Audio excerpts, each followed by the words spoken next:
So I was watching my Horizon Forbidden West is disappointing video, and while I was watching it, I did realize that a lot of my points weren't focused, and I wish I could have been a little bit more precise, and also I wish I would have delved a little bit more deeper into the things I didn't like, because I feel like there were more things that I didn't like about the game in itself that I just didn't even mention in that video. I think it was mostly because I had just gotten through playing like a part in Horizon Forbidden West, and I was like, you know what? I'm not making a review on this game, because my intention was to make a review on the game.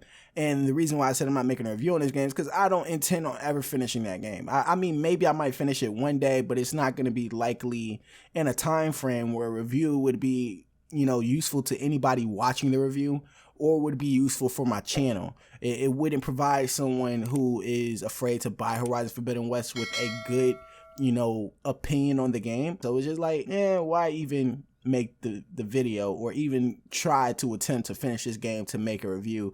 I might as well just make the rants I want to make on how much I hate the game. And I did that right in that moment. And I think that's the reason why the video, just looking back on the video, didn't hit for me.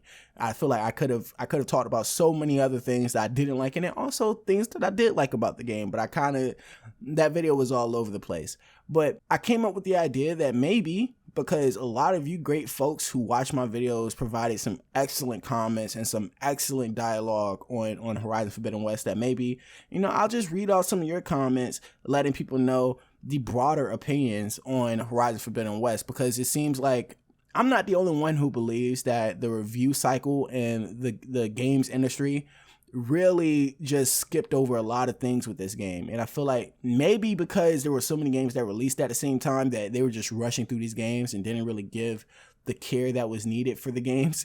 They didn't really do any of that for Horizon Forbidden West, but my hope is that that's not the case, and they just thought that the game was good and genuinely thought it was a good game. But I didn't like the game at all. So I want to provide a bit of a video for those who came for a little bit more criticism. And I promise you, you're going to want to watch this video all the way through, because a lot of the people who watch my videos had some great opinions on Horizon Forbidden West. So I'm going to get into the first comment. Ryan Berry said, I completely agree. I had such high expectations for this game. I love Horizon Zero Dawn, but this just feels completely flat for me. Movement is so choppy. Performance mode on my OLED or OLED is unplayable due to the shimmering that they still haven't patched, even though they say they did. Fidelity mode looks nice when you are standing still, but the 30 FPS makes her already choppy movement twice as bad. After coming off Assassin's Creed Valhalla, her climbing mechanics are just trash and frustrating. Walking or riding a mount, I get stuck on everything, making traversal more of a chore than a fun experience. The weapon sleek to screen, the weapon sleek to screen is just uninteresting, and the upgrades don't feel desirable. I keep getting upgrade points and don't even care. Thanks for giving a blunder review of this. Wish more people would have. And I completely agree with you. I wish more people would have given a little bit more of an honest review of the game and talked about the things that they lacked in, because there's a lot of things that they lacked in. It would have prepared the people buying the game for a little bit of a lackluster title. But hey, I will say, back to what he was saying, I forgot to put in the video. The traversal in the game is really bad. There's a lot of canned animations in the traversal. You get stuck in areas. It just feels like a decade behind when it comes to parkour and climbing. Like, it feels dated to an extreme extent. People compare Horizon Forbidden West to Zelda a lot, right? Even Zelda had better climbing mechanics than Horizon, and that's a Nintendo Switch game. That's a fucking Nintendo Switch game. Why are we comparing Horizon Forbidden West to a Nintendo Switch game? I have no clue. But even if we comparing it to a Nintendo Switch game, it did it worse than a Nintendo Switch game, which I just can't understand. And another thing he brought up was the mounts. I definitely felt that with the mounts. Like, the mounts, I don't know what they did versus the last game. I don't feel like I had the same problem with Horizon Zero Dawn when it came to the mounts, but in Horizon Forbidden West, maybe it's the clutter of the map. Like, maybe there's a lot of things on the map that makes it so that it's hard for the mount to, really run, but it always feels like you're getting stuck on things. It always feels like a little bit janky. I'm not going to cap to you, and he's 100% right with that. Now, I don't know anything about the the graphics things because I did not play it on the PlayStation 5, so I did not get to see all the fidelity modes and the different performance things. But he's even saying they have issues with that. So hey man, that's tough. The next comment is RedSparks.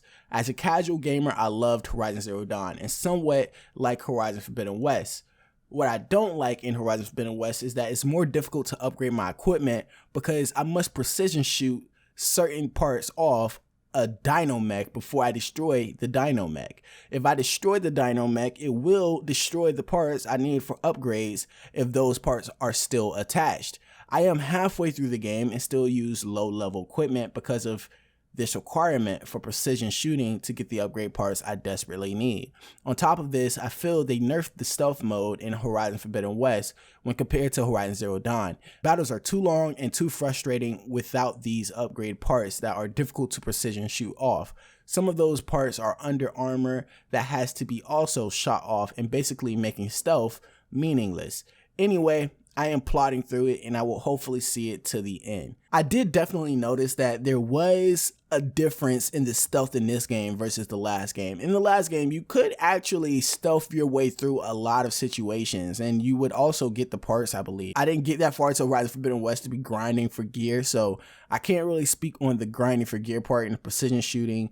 I don't know how tedious that is, and I would just say for me, hearing it as a person who didn't go through that grinding tedious part or didn't get to that part in the game where I cared to grind, his comment can seem like, oh, you need to just get good. But I want to give him the benefit of the doubt since I didn't make it that far in the game, because honestly, that may be, depending on how the game is structured, that may very well be annoying as shit to be precision shooting. Because if you know Horizon Zero Dawn, the mechs are very fast, very smart. That's one of the things that I think that Horizon Forbidden West did well. The mechs are still very smart. They're still very fast, and they still provide you with a bit of a challenge. And if his complaint could be that, you know, it's hard to precision shoot a mech that is charging at you that fast, that is constantly changing, that is constantly on its ball game and changing the way that it's coming at you, it may be hard to do. And maybe that's not the right way of going down, you know, progression. We got called DairySoldier. He says the way overrides, tall necks, fast travels, traps, and mounts work in this game compared to Horizon Zero Dawn is just pure trash. Tall necks can be 30 to 45 minutes to do because this time around they are glorified puzzles and not synchronization points like Horizon Zero Dawn. And when you finish a tall neck, it doesn't clear the area on the map. It makes it less foggy. You still have to walk through that area to actually clear the fog. I said the flog. What the hell? To clear the fog. The golden fast travel pack that gave you unlimited fast travel in Horizon Zero Dawn, which is basic feature in open world games, is not in Horizon Forbidden West. But the devs decided to be generous and allow us to fast travel for free from campfires. Trap/tripwire limit in Horizon Forbidden West starts at 4, whereas in Horizon Zero Dawn it was 16. Some said it was 30. 4. In Horizon Zero Dawn, you can unlock unlimited mounts, another basic feature in open world games, while in Horizon Forbidden West, there's no skill that gives you unlimited mounts and the game will randomly kill your mount, so you have to annoyingly hack another one. I didn't even know that. That's wild. I would have been pissed off if I made it that far and realized that they don't really have as many mounts to take over and hack in the later part of the game, because in Horizon Zero Dawn there were a lot of different types of mounts that you could really take advantage of, and you can like do these small missions or go somewhere and unlock another mount. I think it was like these little cataloms or whatever, like these little small structures you had to go to unlock different mounts. But that's wild. The story started off pretty interesting for me until the rejects from the EA Anthem. I ain't gonna lie, them dudes from that came in that part of the game, they did look like they were from Anthem. I'm not gonna lie. Like, they just look like some futuristic wannabe motherfuckers. Like, oh my gosh, so pretentious. Everything after Vol's death devolved into brain dead storytelling. We capture whatever that name is from Horizon Forbidden West just to release it later on near the end of the game. And then the nemesis reveal at the end was just an artificial way to increase stakes for the next game or DLC. I loved Horizon Zero Dawn's story. It was similar to Mass Effect 1. Horizon Forbidden West story is a massive disappointment. The Ted Faro plotline in Horizon Forbidden West was a letdown, and Sobek continues to be painted as a saint. It would have been an interesting twist if Sobek caused the glitch that made the Pharaoh robots hostile in a screwed up vendetta against Pharaoh, or she figured out a way to stop the Pharaoh plague, but chose to keep it secret because she thinks the human race deserves to be erased and reset. This would have been interesting to see someone Aloy idolizes revealed to be a villain, or at least morally gray, but making a woman to be conniving villain is sexist.